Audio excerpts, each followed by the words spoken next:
사도 바울이 오늘 본문 14절에서 나는 헬라인에게나 유대인에게나 야만인에게나 지혜 있는 자에게나 다 빚진 자라는 고백을 합니다.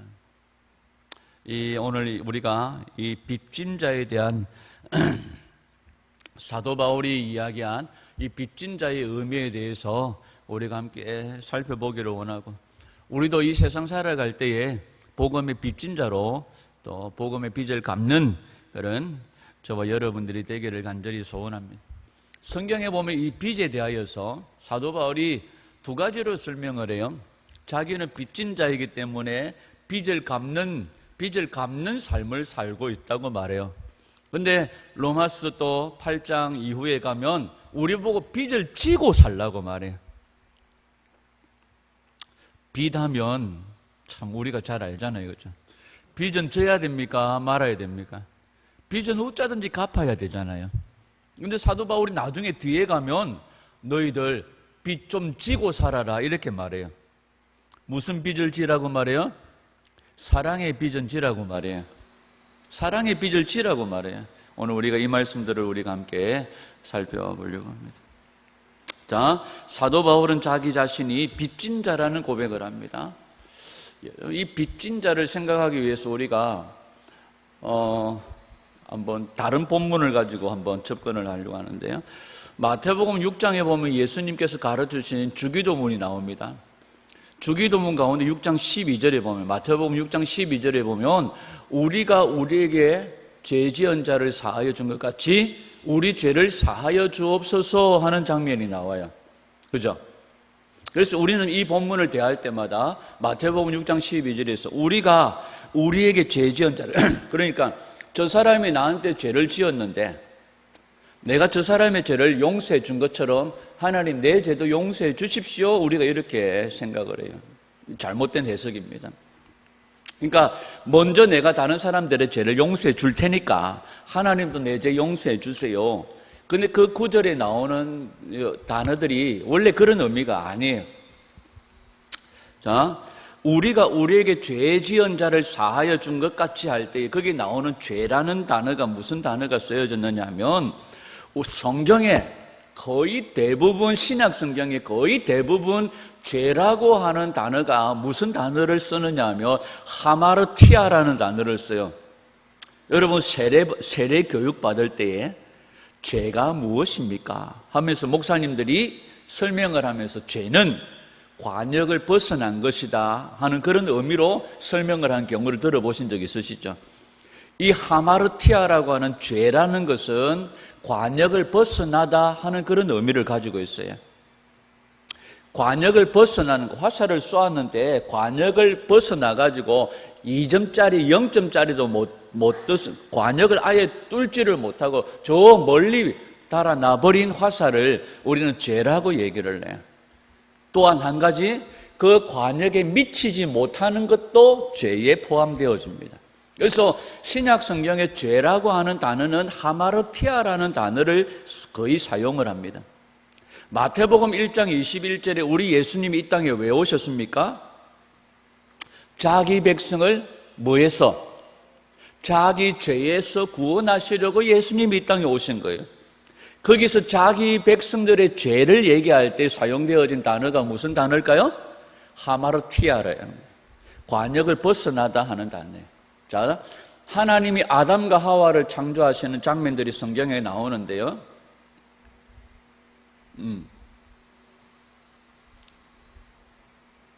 이번 주에 임성훈 집사님께서 들어보시라고 한 그 유튜브 동영상을 집사람이 얘기해서 제가 한 개만 살짝 들었는데 한 개만 듣다가 끝버렸습니다.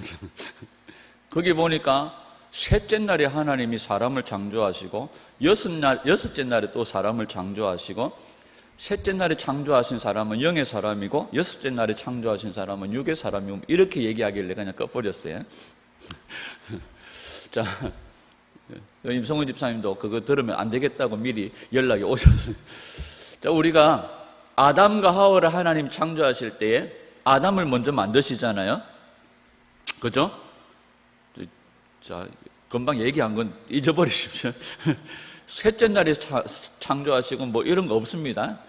하나님 여섯째 날에 아담과 하와를 창조하시죠. 자, 아담을 먼저 만드시고 하나님께서 아담이 독차하는 것을 좀 쓸쓸하게 여기시고 아담이 뭘 취하여서 갈빗대를 취하여 하와를 만드세요. 그래서 이는 내 뼈 중에 뼈, 살 중에 살이라 이렇게 말합니다. 거기에 말하는 갈빗대라는 말이 나오는데 이건 뼈를 얘기하는 게 아니에요. 원래 원어에 보면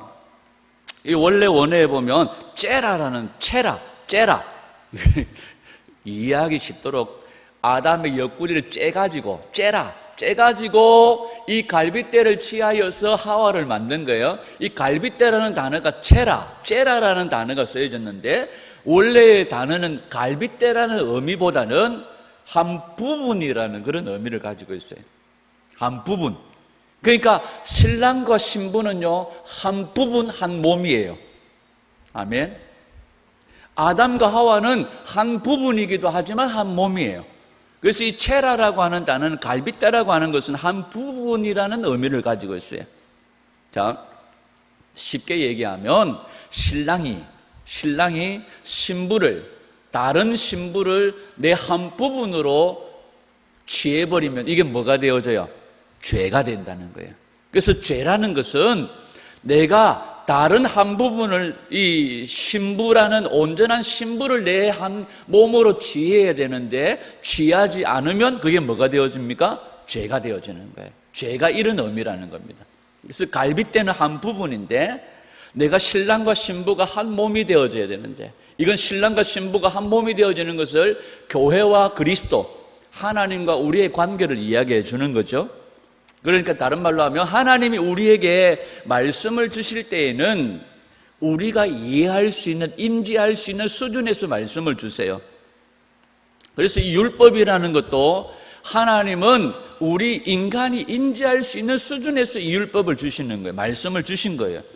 천지 만물 가운데 하나님께서 당신이 말씀하시려고 하시는 것들을 심어 놓으셨어요. 그런데 이 만물 가운데, 말씀 가운데 심어 놓은 이 말씀은 우리가 이해할 수 있는 인지 수준에서 심어 주신 거예요. 그런데 사람마다 이걸 취할 때에 진정한 하나님이 말씀하시고자 하시는 하나님의 의도로 취하지 아니하고 자기 방법대로 자기 뜻대로 이걸 취해버리면 이게 뭐가 된다? 죄가 된다는 거예요.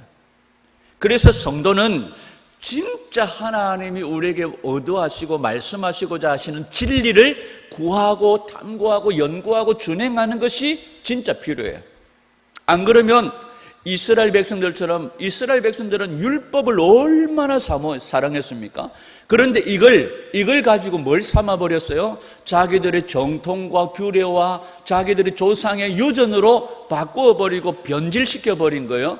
자기들은 이것을 잘 지킨다고 했는데, 율법을 잘 지킨다고 했는데 예수님 오셔가지고 그들에게 뭐라고 말해요? 이야, 너희들은 그렇게 율법을 진짜 잘 지키네? 이렇게 말하지 않고 자신들은 잘 지킨다고 했는데 한 부분으로 취했는데 예수님은 그들을 향해 뭐라고 말씀하세요? 이 독사의 새끼들아, 이렇게 말해요. 그러니까 우리가 정말로 두렵고 떨림으로 이 말씀들을 받아들이고 준행하고 지키는 정말로 성령의 인도함을 받는 사람들이 되어져야 돼. 안 그러면 내가 열심으로 말씀을 행한다고 행한 것이 죄가 될 수도 있다. 자, 다시 말하면 성경에 거의 말하는 죄라고 하는 단어는 이런 의미로 쓰여졌어요. 관역을 벗어난다. 또 뭐라고요? 관역에 미치지 못한다. 하나님 신랑이 신부를 다른 것으로 취할 때에 이것이 다 죄라는 의미예요. 그런데 마태복음 6장 12절에서 우리가 우리에게 죄 지은 자를 사하여 준 것 같이 할 때 그 죄라는 단어는 목사님 왜 앞에 이렇게 장황하게 설명했을까요? 같은 단어가 아니다. 마태복음 6장 12절에서 죄라고 쓰여진 단어는 오페일레마. 그러니까 하마르티아, 죄란 성경 전체에서 죄라고 사용하는 단어가 전혀 다른 오페일레마라는 단어가 쓰여졌어요. 이 단어는 무슨 뜻이냐 하면 빚이라는 뜻이에요. 빚, 재무자. 빚을 진 자. 그러니까 사도 바울이 오늘 로마서 1장에서 나는 헬라인에게나 야만인에게나 지혜자나 어리석은 자에게 빚진 자다 할 때에 이 빚진 자라는 단어가 무슨 단어일까요? 마태복음 6장 12절에서 우리가 우리에게 죄 지은 자를 할 때 그 죄라는 단어와 똑같은 단어예요. 그래서 마태복음 6장 12절에 나오는 우리가 우리에게 죄 지은 자를 사하여 준 것 같이 할 때에는 그 죄는 무슨 뜻이에요? 빚이에요, 빚. 그러니까 이 말을 우리가 다른 사람이 나한테 빚을 졌는데 내가 그 빚을 다 탕감해 줬어요. 주님, 그처럼 나의 빚도 탕감해 주세요. 이런 의미로 생각하면 안 된다. 이 마태복음 6장 12절에 이 말은 우리가 빚진 것을 사하여 준 것 같이 우리 빚을 사하여 주십시오. 이건 내가 이것을 하니까 하나님도 내게 이것을 해주세요 하는 그런 의미가 아니다 하는 것을 우리가 먼저 생각을 해야 되고요. 여기 마태복음 6장 12절에서 죄라는 단어는 무슨 단어를 썼다? 빚, 채무자라는 단어를 썼어요. 그런데 우리 하나님은요 좀 독특하세요. 자, 우리 하나님은 채무자입니까? 채권자입니까? 우리는 누구에게 빚을 갚아야 돼요? 그러면 나는 채무자입니까? 채권자입니까? 빚을 진 자니까 채무자죠. 그러면 나는 누구에게 빚을 갚아야 돼요? 하나님께 빚을 갚아야 돼요. 그럼 하나님은 무슨 자예요? 채권자예요. 그런데 유대인들이 이해할 수 없는 사건이 발생해 버려요. 하나님이 채권자로 이 세상에 내려오셔서 당신이 빚을 요구하신 것이 아니라 당신이 오셔서 뭐라고 말씀하셨느냐 하면 내가 채무자다 하시면서 당신이 그 빚을 십자가에서 죽으심으로 그 빚을 갚아버리시는 거예요. 내가 빚을 갚아야 되는데 예수님 왜 이러십니까? 내가 지금 이거 단기 생각하세요. 내가 채무자고 예수님이 채권자예요. 내가 당신에게 빚을 아니다 야야 내가 채무자다 내가 빚을 갚을게 하고 십자가에 올라가셔서 죽으신 거예요. 예수님이 채권자로 이 세상에 오신 것이 아니라 예수님이 채무자로 오셔서 당신이 우리의 빚을 다 갚아버리죠. 야 내가 채무자다 하면서 그 모든 빚을 다 짊어지시고 예수님이 십자가에 죽어버리신 거예요. 그러면서 우리에게 예수님이 뭐라고 말씀하시느냐 하면 구하라고 말씀하세요. 찾으라고 말씀하시고 두드리라고 말씀하세요. 이 말씀은 뭐냐 하면 예수님이 채무자가 되셔서 모든 빚을 다 갚으셨으니까 이제 너희들은 구하라고 말씀하세요. 이건 뭐냐 하면 주님 내 빚을 다 갚으셨으니까 내 빚에 탕감을 해 주십시오 하고 예수님이 구하면 예수님이 우리의 빚을 다 탕감해 주신다고 말씀하세요. 우리는 채무자인데 아무것도 한 것이 없이 예수님께서 채무자가 되어주셔서 죽으심으로 우리 빚을 다 갚아주셨고 우리는 뭐만 하면 된다? 예수님 내 빚 갚아주세요 하고 구하기만 하면 된다는 거예요. 이런 의미로 마태복음 6장 12절을 보면 우리가 우리에게 죄 지은 자를 그러니까 내가 임성훈 집사님 나한테 빚을 졌는데 빚 갚으세요 이게 아니라 이 말씀은 곧 나에 대하여서 하는 거예요. 하나님 나의 죄, 나의 빚을 갚아주십시오. 주님 앞에 구하는 기도예요. 내가 이 사람에게 죄를 용서해 줄 테니까 주님 내 죄를 용서해 주세요. 합의를 좀 봅시다. 이런 어떤 선행을 얘기하는 것이 아니라는 거예요. 자, 성경을 다시 한번 보십시오. 자, 로마서 오늘 1장 15절에 보면 헬라인이나 야만인이나 지혜 있는 자나 어리석은 자에게 다 내가 뭐한 자라? 빚진 자다 이렇게 말하면서 사도 바울은 내가 만약에 이 빚을 갚지 않으면 내게 무엇이 일어날 거라고 말해요? 내게 화가 있을 거라고 사도 바울은 로마서 8장에서 말씀하세요. 그러면서 로마서 8장에서 내가 부득불 이 일을 한다고 말씀하세요. 그리고 내가 이 일을 복음 전하는 이 일을 하지 않으면 복음 전하는 일은 사도 바울에게 빚을 갚는 일인데 이 빚을 갚는 복음 전하는 일을 하지 않으면 내게 뭐가 임할 것이다? 화가 임할 것이다 하고 말씀하세요. 그러면 여기서 말하는 빚이라고 말하는 오페일레마라고 말하는 이 단어는 빚이라는 단어인데 이 빚은 갚아도 되고 안 갚아도 되고 하는 의미가 아니에요. 반드시 갚아야 되는 의무를 말하는 거예요. 책임을 말하는 거예요. 자, 바울이 빚진 자로서 갚아야 되는 빚은 무슨 빚입니까? 복음의 빚이에요. 복음의 빚이에요. 오페일레마, 복음의 빚이. 이 복음의 빚은 내가 갚아도 되고 안 갚아도 되는 빚이 아니에요. 이 오페일레마라고 하는 이 빚은 반드시 내가 갚아야 되는 빚을 이야기합니다. 아멘. 자, 로마서 4장 4절인가요? 자, 로마서 4장 4절을 한번 보십시다.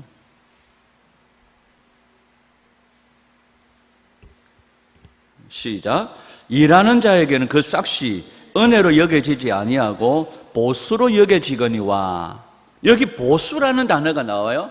자, 내가 열심히 행복한 칼국수에 가서 열심히 하루 열심히 일을 했어요. 알바로 열심히 일을 했어요. 그러면 열심히 일하고 난 다음에 그날 내가 뭘 요구할 수 있어요? 하루 일한 것에 대한 보수를 요구할 수 있어요. 이건 정당한 겁니까? 합당한 겁니까? 불합당한 겁니까? 불리한 겁니까? 불합리한 겁니까? 이건 정당한 거예요. 그래서 로마서 4장 4절에 보면 일하는 자에게는 그 삭시 뭐로 주거니 여겨지지 아니하고 은혜로 여겨지지 아니하고 보수로 여겨지거니와. 이 보수라는 단어가 무슨 단어가 쓰여졌을까요? 자, 보수라고 하는 이 단어도 마찬가지입니다. 오늘 사도 바울이 내가 복음의 빚진 자로서 이 빚을 반드시 갚아야 되는, 주인은 일한 자에게 반드시 뭘 줘야 돼요? 삭스를 줘야 되는 거예요. 보수를 줘야 되는 거예요. 그러니까 하나님께서 채무자가 되어서 돌아가심으로, 우리의 모든 빚을 지시고 돌아가심으로 우리는 뭐 하기만 하면 된다? 너는 내게 구하기만 해라. 이 구할 때에 우리는 뭐 하는 거예요? 반드시 주님이 이루신 것을 요구하시는 거예요. 자, 다시 좀 오늘 복잡할 수도 있습니다. 마태복음 6장 12절 예수님의 주기도문을 생각해 보세요. 우리 죄를 뭐하여 주옵시고 사하여 주옵시고. 이것은 반드시 완성될 수밖에 없는 미래적인 것이 아닙니다. 앞으로 완성되어질 것을 말하는 것이 아니라 우리 죄를 사하여 주옵시고 하는 것은 반드시 완성된 것을 우리가 요구하는 거예요. 예수님이 십자가에 죽으심으로 우리의 모든 죄가 빚이 어떻게 되어졌어요? 탕감이 되어졌어요. 그 완성되어진 것을 우리가 주님께 뭐 하는 거예요? 요구하는 거예요. 그러니까 성도는 반드시 빚을 갚아야 하는 존재가 되어졌음을 사도 바울이 말하고 있는 거죠. 누구에게 빚진 자예요? 그리스도께 빚진 자예요. 오늘 우리가 하늘의 양식을 올바르게 먹으면, 우리가 진리의 양식을 올바르게 먹으면 가장 먼저 우리에게 나타나는 현상이 뭡니까? 용서라는 거예요. 예수님이 마태복음 6장 12절에서 우리가 우리에게 죄 지은 자를 사하여 준 것 같이 우리 죄를 사하여 주옵시고 하는 이 본문에서 예수님이 말씀하시는 게 뭐예요? 용서를 말씀하시는 거예요. 로마서 8장 12절 13절을 한번 볼까요? 로마서 우리 조금만 넘겨가지고 로마서 8장 12절 13절 시작. 그러므로 형제들아 우리가 빚진 자로 돼 육신에게 져서 육신대로 살 것이 아니니라. 너희가 육신대로 살면 반드시 죽을 것이로되 영으로서 몸의 행실을 죽이면 살리라. 자, 여러분, 우리가 예수님을 믿고 난 다음에 우리의 육신대로 살려고 하지 않아요. 어쩌든지 그래도 못 살아도 영적으로 살려고 노력을 해요. 그죠? 안 그래요? 정말 믿음대로 말씀대로 살려고 육신의 행실을 죽이고 살려고 노력을 해요. 그런데 사도 바울은 이것을 뭐가 연결시켜요? 빚이라는 것과 연결시켜요. 우리가 빚진 자이기 때문에 육신대로 살면 안 된다는 거예요. 빚진 자이기 때문에 육신대로 살면 죽는다는 거예요. 우리가 복음의 빚진 자이기 때문에 더더군다나 우리는 어떻게 살아야 된다? 영으로 살아야 된다고 말해요. 여러분, 우리가 신앙생활을 하면 예수 믿으면서 영적으로 살려고 노력하는 것은 내가 집사가 되고 권사가 되고 목사가 됐기 때문에 내가 영적으로 살려고 하는 것이 아니에요. 안 그러면 사람들이 나를 우습게 여기고 아이고 저 예수쟁이 욕하기 때문에 욕 안 먹으려고 하는 게 아니에요.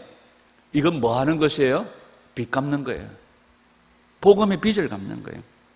다시 말하면 사도 바울이 이 이야기를 왜 하느냐 하면, 형제들아, 우리는 뭐 한 자다? 빚진 자다.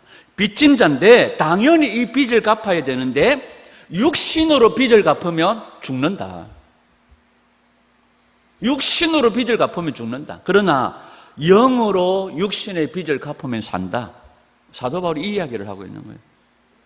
다른 말로 하면 여러분, 선악과를 따먹고 난 이후에 인간들은 머릿속에, 이 사상 속에, 생각 속에 뭐가 박혀져 있느냐 하면 우리가 자원하고 우리가 애쓰고 우리가 수고하고 우리가 노력함으로 어디에 이르려고 해요? 구원에 이르려고 하는 이 생각들이 박혀져 있어요. 그래서 내가 아무것도 안 하고 그냥 홀라당 받아 먹는 것이 사람들은 미안해요. 예배당에 와가지고 내가 이렇게 아무것도 안 하고 이렇게 하나님 은혜를 받아 먹어도 되나? 사람들은 미안해요. 그래서 그래도 내가 이 구원 받는데 그래도 뭔가 힘을 보태야 안 되겠나? 해가지고 그래도 열심히 막 기도도 하고 열심히 선교도 하고 구제도 하고, 이 선교, 구제, 선행, 봉사를 내가 뭔가 그래도 예수님이 저렇게 뜨거운 데 매달려 계시는데 내가 뭔가 그래도 보태야 안 되겠나? 내가 이리 아래 앉아가지고 이렇게 그냥 홀라당 아무것도 한 것이 없이 받아 먹어도 되겠나? 하고 우리가 자원하고 애씀으로 선행과 구제, 선교 이렇게 뭔가를 해가지고 자신의 몸을 활활 불태워서 주님께 뭔가 그래도 보탬이 되려고 하는 그런 생각들이 우리 속에 있다는 거죠. 그런데 주님은 우리에게 뭐라고 말하느냐면, 너는 좀 가만히 좀 있어라. 네가 움직이면 움직일수록 나한테 도움이 안 된다. 네가 자꾸 뭔가 몸을 활활 불태울 거라고 할 때마다 네가 하는 일은 나한테 뭐가 안 된다? 도움이 안 된다. 주님은 뭐라고 말씀하세요? 주님은 너희 몸을 불사르게 내어줄지라도 뭐가 없으면? 사랑이 없으면 아무것도 아니라고 말씀하세요. 아무 유익이 없다고 말씀하는 거예요. 그래서 인간이 뭔가 구원을 얻기 위해서 자기 몸을 활활 불태우려는, 자기 몸을 태우려고 하는 그 모든 것이 다 헛되고 헛되다는 거죠. 우리는 내가 이걸 하면 구원에 이르겠지, 이걸 하면 주님께 뭔가 갚음이 되겠지, 여러분 다 내려놓아야 된다는 거예요. 내가 너희를 위해서 빚을 갚아야지, 너희가 빚 갚으려고 하지 말라는 거예요. 채권자이신 주님이 오셔가지고 내가 빚을 갚겠다고 나서신 거예요. 아이고 주님 왜 이럽니까? 내가 갚아요. 네가 갚으려고 하지 마라. 내가 갚아야 그것이 뭐라고요? 진리라는 거예요. 예수님이 갚아야 그것이 진리라고 성경이 말씀하시는 거죠. 아멘.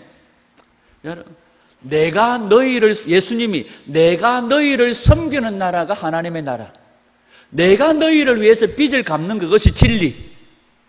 이게 이해가 안 돼요. 우리 수준으로는 이해가 안 돼요. 인간의 생각으로는 이해가 안 돼요. 내가 주님을 섬겨야지요. 내가 주님을 섬기는 나라가 하나님의 나라 아닙니까? 아니에요. 하나님의 나라는 주님이 우리를 섬기는 나라. 주님이 우리를 위해 빚을 갚는 것이 하나님의 나라. 내가 너희를 위해서 빚을 홀라당 다 갚아버리는 것이 하나님의 통치라고 말씀하세요. 이것을 우리가 받아들이고 그냥 구하기만 하면 돼요. 주님, 내 빚 갚아주세요. 사람들의 마음속에는 이게 맞나 진짜? 이래 해도 되나? 아니 그 위대하신 그분이 통치하시고 다스리는 그곳에 우리는 열심히 빼빠지게 쓸고 닦고 이래야 되는데 주님이 오히려 우리를 섬겨주신대요. 십자가로 죽음으로 우리를 섬겨주신대요. 나는 그냥 가가지고 마땅히 이루어진 것을 내놓으라고 주님 앞에 요구하는 것이, 난 뭐한다. 난 부끄러워서 어떻게 내가 아무것도 한 게 없이 이렇게 할 수 있나? 난 뭐한다. 못하면 어떻게 돼요? 지손해입니다. 여러분, 하늘의 왕이신 그분이 이 땅 가운데 내려오시더니 내가 너희에게 빚을 갚으라고 말하지 않고 그분이 뭐라고 말해요? 빚을 홀라당 갚아버리죠. 예수님이 우리를 위해서 빚을 갚는 것이 뭐다? 진리다. 성경은 그것을 말하는 거예요. 그런데 왜 너희가 나에게 빚을 갚으려고 하느냐? 성경은 이걸 뭐라고 말해요? 교만이라고 말해요. 자기 자리를 떠나버린 거예요. 우리가 주님 앞에, 주님, 내가 열심히요, 저기 아프리카에 가서 선교를 하고 이만큼 하면 내가 주님 앞에 그래도 보탬이 되겠지요. 아무 보탬 안 된다. 주님이 빚을 갚으셔야 그거 진리다. 뭔 말인지 이해가 되십니까? 내가 주님 앞에 빚을 갚으려고 하는 것은 교만이다. 나는 주님이 십자가에서 완성하신 것을 그저 아이테오, 구하기만 합니다. 우리가 하나님께 드려서 채무를 변제할 능력이 전혀 없다. 우리가 뭔가 주님 앞에 선교하고 구제하고 봉사하고 제가 자주 얘기하는 바자회 해가지고 우리의 죄의 채무 변제 능력 갚을 능력이 없다. 우리가 우리의 채무를 갚을 능력은 전혀 없다. 그 채무를 변제할 능력은 하늘의 신이신 왕이신 주님이 오셔서 우리를 위해 다 갚으심으로 가능하다. 그래도 주님 내가 뭘 해야 안 됩니까? 아무 짝에 도움 안 된다. 그저 너희는 내게 구하기만 해라. 주님이 이렇게 말씀하시는. 그래서 우리는 주님, 내가 이제 준비됐으니까 주님 그 빚을 갚아 주십시오 하고 주님께 구하기만 하면 되는 거예요. 로마서 8장 12절에 보면 그러므로 형제들아 우리가 빚진 자로 돼 육신에게 져서 육신대로 살 것이 아니니라. 이건 뭐예요? 말씀으로서 영으로서 육의 행실을 죽이는 것을 우리에게 말씀하는 것이에요. 이게 뭐 하는 거예요? 우리가 빚 갚는 거예요. 우리는 다른 것 없어요. 그냥 육의 행실을 죽이면서 이 복음의 빚으로서 내가 받은 그 용서를 다른 사람들에게 흘러보내는 거예요. 나는 그저 그 주님의 받은 용서를 다른 사람들에게 흘러보냄으로써 나는 뭘 하는 거예요? 이 복음의 빚을, 주님께 진 빚을 갚는 거예요. 우리는 그냥 흘러보내기만 하면 되는 거예요. 여러분, 내가 생명의 양식을 먹게 되어지면, 내가 진리의 양식을 먹게 되어지면 가장 먼저 빚을 누가 탕감받게 돼요? 나 자신이에요. 예수 믿는 사람들 가운데서요, 간혹 보면 자기를 용서하지 못하는 사람들이 있어요. 그래서 자기를 자책합니다.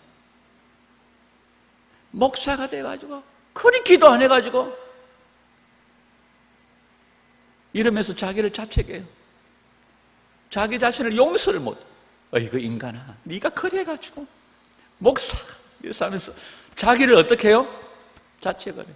그래서 스스로 자책하다가 또 성경책을 끼고 강대상에 나와가지고 아버지 그러고 나면 지가 뭔가 그래도 뭔가 된 것 같아. 그래가지고 목에 또 힘을 딱 주고 이래가지고 이건 뭐예요? 아무짝에 쓸모없다. 여기서 또 잘못 얘기하면 맞다, 목사님 기도하지 마라 하더라. 이래가지고 또 받아들이는 사람들이 있어. 그게 아니에요. 우리 자신들을 용서하라는 거예요. 용서하라는 거예요. 우리는 뭐 하기만 하면 돼요? 주님이 이루신 것을 주님께 요구하는 거예요. 내가 못할 수도 있어요. 내가 안 할 수도 있어요. 그러나 내가 주님의 용서를 알게 되어지면 뭘로 나아가게? 자연스럽게 몸의 행실을 죽이고 드라마 보던 거 끊고 주님 앞에 내 죄를 사하여 주신 주님 앞에 찬양과 영광과 경배와 간구와 도구와 기도로 주님 앞에 나아가는 삶이 어떻게 되어져요? 자연스럽게. 이게 뭐 하는 시간이다? 빚 갚는 시간이다. 아멘. 주님이 나를 용서해 주신 것들이 내 안에 가득하게 나를 채워질 때에 내가 몸의 행실을 죽이고 영을 따라 살 때에 사도 바울은 이게 뭐 하는 거다? 빚 갚는 거다. 아멘. 그래서 오늘 다시 마태복음 6장 12절 우리가 우리에게 죄 지은 자를 사하여 주옵시며 하는 이것은 뭐냐면 주님, 우리로 하여금, 나로 하여금 이 죄에서 자유롭게 하시는 주님의 용서를 내가 듬뿍 누릴 뿐만 아니라 내 안에서 이 죄들에 대한 용서를 누리게 해달라고. 그러니까 내 안에서 뭐가 일어나게 해달라고? 자유가 일어나게 해달라고 구하는 기도예요, 사실. 내가 야 용서해 줄 테니까 오늘 합의를 봅시다. 내가 주님 진짜 이거는 진짜 말하기가 좀 그런데 나 이번 주 진짜 좀 미안해요, 주님. 진짜 미안합니다. 내가 그러려고 한 게 아닌데 나 그러면 손이 하는 게 진짜 눈꽃 씹어서 진짜 내가 가만히 있을 수가 없어서 한번 갚아줬습니다. 근데 갚고 나니까 진짜 마음이 찔려서 못 살겠습니다. 내가 주님 야 용서해 줄게요. 주님 눈 딱 감고 내 용서해 주이소. 이게 아니에요. 우리가 우리에게 죄 지은 자를 사하여 달라고 하는 이 기도는 주님이 십자가에서 이루신 그 용서, 그것이 내 안에서 일어나게 해달라는 거예요. 내 안에서 용서가 일어나고 내 안에서 죄로부터 자유함이 일어나게 되어지면 사도 바울과 같이 뭐 하게 되어져요? 이 용서를 흘러보내는 삶을 살게 되어져요. 이게 사도 바울은 복음의 빚을 갚는 거라고 말씀하는 거예요. 내 안에서 먼저 죄로부터 자유가 일어나게 되어지면 이 죄의 자유가 어떻게 되어져요? 흘러가게 되어진다는 거예요. 그래서 먼저 주님 내 안에서 주님이 내 죄를 용서해 주신 그 용서가 내 안에서 먼저 일어나게 해달라는 그런 기도가 바로 이 주기도문의 기도라고 말할 수 있는 거죠. 자, 다시 말하면 내 빚이 탕감되어지면 내가 나를 용서할 수 있고 내 안에 죄의 자유가 일어나게 되어지고 내가 죄에서 자유하게 완전하게 풀려지면 내가 다른 사람들에게 이 용서를 흘러보내므로 복음의 빚을 갚는, 복음이 흘러감으로 복음의 빚을 갚는 삶을 살 수 있다는 거죠. 저와 여러분들 안에 죄의 자유가 먼저 일어나기를 소원합니다. 주님의 그 용서를 듬뿍 경험하기를 원합니다. 주님, 내가 준비되어졌습니다. 주님이 나를 위해 진짜로 빚을 갚아주셨으니 주님이 구하라고 하신 것처럼 내가 주님께 구합니다. 준비됐으니 내 빚을 갚아주십시오. 나에게 그 빚의 탕감을 주십시오. 내게 자유를 주십시오 하고 주님께 구하는 거예요. 그리고 내가 그 죄의 자유를 누리고 난 다음에 내가 다른 사람들에게 그 용서를 흘러보내므로 야, 이거 왜 이러지? 이 인간이 이럴 인간이 아닌데? 가가 예수 믿는다 하더라. 그런 거 예수 믿으면 저리 되는가? 어머야, 진짜 대단하다. 이게 인간의 방법으로 이해가 안 돼요. 유대인들이 이해가 안 돼요. 우리 안에 먼저 죄의 자유가 일어나야 돼요. 우리 안에 먼저 죄의 용서가 일어나야 돼요. 아멘. 그 다음에 이걸 흘러보내는 거예요. 우리는 그냥 흘러보내면 돼요. 이게 복음의 빚을 갚는 거예요. 내가 몸의 행실을 죽이고 영으로 살 때에 이게 복음의 빚을 갚는 거예요. 주님은 다른 것 우리에게 야, 너무 나대지 마라. 너는 그저 육의 행실을 죽이고 영으로 살아. 그리고 내가 너를 용서한 것처럼 너도 용서하면서 살아. 이게 뭐 하는 거예요? 사도 바울은 복음의 빚을 갚는 거라고 말해요. 자, 여러분들 자신을 용서하시기를 축복해요. 주님 앞에서 여러분들의 죄가 주님 앞에서 자유되어졌음을, 해방되어졌음을 마음껏 누리십시오. 그 복음을 마음껏 누리십시오. 그리고 주님이 여러분들을 사랑하신 것처럼 사랑하십시오. 용서하십시오. 이게 뭐 하는 거예요? 복음의 빚을 갚는 거예요. 여러분, 우리가 빚진 자인 줄 믿습니다. 이것이 구원받은 자의 현실인 줄 믿습니다. 여러분, 오늘 성경에서요, 우리가 간음하지 말라, 살인하지 말라, 도둑질하지 말라, 이런 것들을 이 유대인들은요, 율법적으로 세목 하나하나 빠지지 않고 다 지키려고 노력을 했어요. 그런데 사도 바울은 뭐라고 말해요? 사랑이 율법의 완성이다, 이렇게 말해요. 그러면서 너희는 사랑의 빚 외에는 다른 빚을 지지 말라고 말씀해요. 그러면서 사랑의 빚을 지라고 말씀하는 거예요. 여러분, 성경에서 말하는 빚진 자는 서로가 율법의 빚을 탕감해 주는 그런 역할을 하는 거예요. 여러분, 우리가 율법을 지킴으로 도달하려고 하는 그런 행위가 아니에요. 내가 그를 사랑해버리면 율법의 의무를 탕감해 버리는 거예요. 아멘. 이 모든 율법의 요구보다 뭐가 뛰어나요? 사랑의 그 용서의 그 하나님의 법이 더 뛰어나는 거예요. 그래서 내가 막 율법을 지키려고 율법을 하루에 막 5시간씩 6시간씩 내가 기도하면 좀 거룩해지려고 막 이러겠죠. 그런데 그게 아니에요. 주님이 나를 용서하신 것처럼 용서해버리면 율법의 요구를 이루어버리는 거예요. 내가 아무리 노력해도 이 율법을 다 행할 수가 없는데 내가 주님의 사랑으로 사랑해버리면 이 율법을 이루어버린 거라고 말해요. 그래서 사도 바울은 사랑의 빚 외에는 다른 거 지지 마라. 율법의 빚을 지지 마라. 율법, 간음, 도둑질, 살인 이건 못해가지고 내가 오늘도 죽였어요. 내가 말로 죽였어요. 내가 막 눈으로 흙이가지고 죽였어요. 어찌나 실력이 좋은데 눈을 흙에 죽이고 막 입으로 쪼사 죽이고 여러분 이 율법의 행위의 죄, 율법의 이 행위의 빚을 내가 갚을 수가 없어요. 그런데 주님의 사랑이 내게 부어지고 용서가 부어지고 내가 그 주님의 사랑으로 사랑해버리면 율법의 요구가 이루어져 버린다는 거예요. 쉬워요? 어려워요? 한락하에 또 대답도 쉬워요? 어려워요? 쉬워요. 다 주님이 이루어 놓으신. 아니 채권자이신 그분이 나가 채무자다. 이 사람 빚 얼마요? 다 갚아버린 것이요. 주님 왜 이러십니까? 내 건 놔둬 있어. 내 건 놔둬 있어. 놔둘까? 놔두면 죽는데. 여러분 아닙니다. 아닙니다. 하있어. 주님이 하시도록 내버려두니. 사랑의 빚 외에는 아무에게도 아무런 빚도 지지 말라. 여러분 우리 모두가 한 사람 한 사람 성도와 성도 사이에서 빚지면서 살아가기를 축복합니다. 무슨 빚을 져요?